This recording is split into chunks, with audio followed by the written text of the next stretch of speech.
कलकत्ता नगर की बोसपारा लेन का वह मकान, छोटी छोटी बालिकाओं का वह निवेदिता विद्यालय था।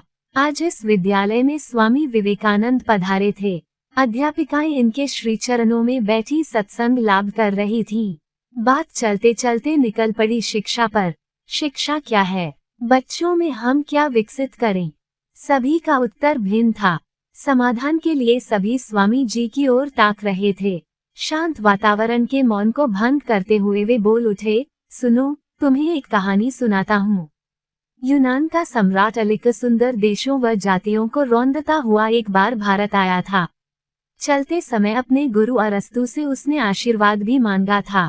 प्रसिद्ध दार्शनिक ने अपने शिष्य से कहा था, यदि तुम भारत विजय करके लौटो तो मेरे लिए 3 अमूल्य वस्तुएं लेते आना। वे तीनों चीजें अपने में विलक्षण थीं। भारत के बाहर उन्हें पाना दुर्लभ ही था। भारत में आते ही इस विदेशी सम्राट को तो लेने के देने ही पड़ गए। विवश होकर इसे वापस लौटना पड़ा, हताश, निराश, ध्वस्त और पस्त होकर। वापसी यात्रा में इसे अपने गुरु अरस्तु के शब्द ध्यान आ गए। विश्व विजेता बनने के स्वप्न चकनाचूर हो चुके थे, परंतु क्या वह अपने गुरु के लिए कोई भेंट न ले जा सकेगा? झट आदेश दिए गए, जाओ एक भारतीय सन्यासी को ले आओ। आदेश पाते ही सेनाधिकारी एनिस्क्रिटिस जंगल की ओर चल पड़ा।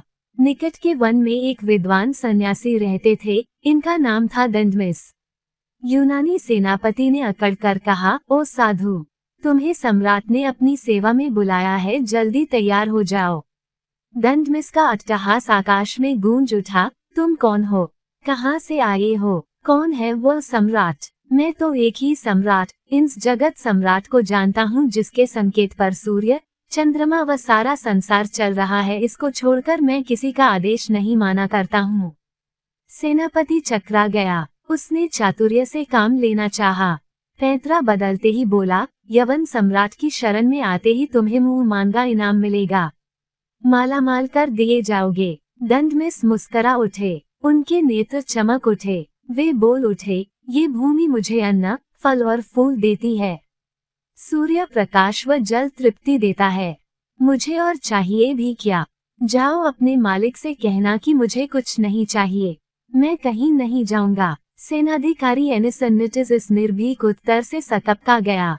यवन सम्राट को सूचना दी गई। सभी भौचक्के थे। अलेक्जेंडर के कानों में अरस्तु के वे वाक्य गूंज उठे, इन 3 विलक्षण वस्तुओं में से एक है भारत का सन्यासी।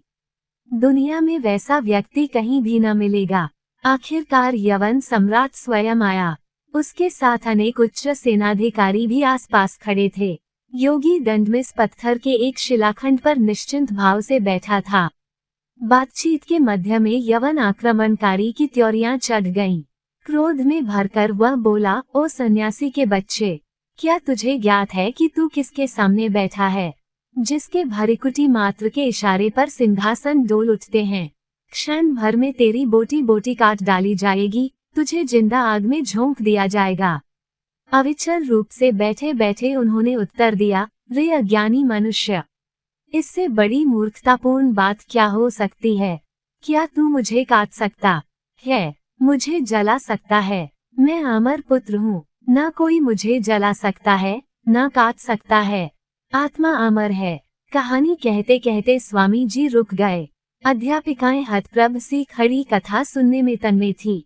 उनका ध्यान भंग करते हुए स्वामी जी बोल उठे, एक और अपनी वरिष्ठ सेनाओं से घिरा हुआ, अस्त्र शस्त्रों से सज्जित, संसार भर को कपा देने वाला अलेक्जेंडर तथा दूसरी ओर शिलाखंड पर बैठा हुआ निशस्त्र, निश्चिंत सन्यासी।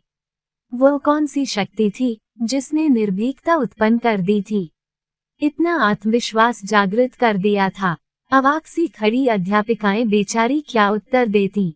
शांति की नीरवता को भंग करते हुए योगीराज बोल उठे, जो शक्ति इस सन्यासी में इस महानता को जगा सकी, इस विश्वास को पनपा सकी, इस निर्भीकता का इसके जीवन में उदय कर सकी, अमृतत्व के इस प्रबल आत्मविश्वास को इसके जीवन में संचारित कर सकी, उसी का नाम शिक्षा है। देश को आज उसी की आवश्यकता है।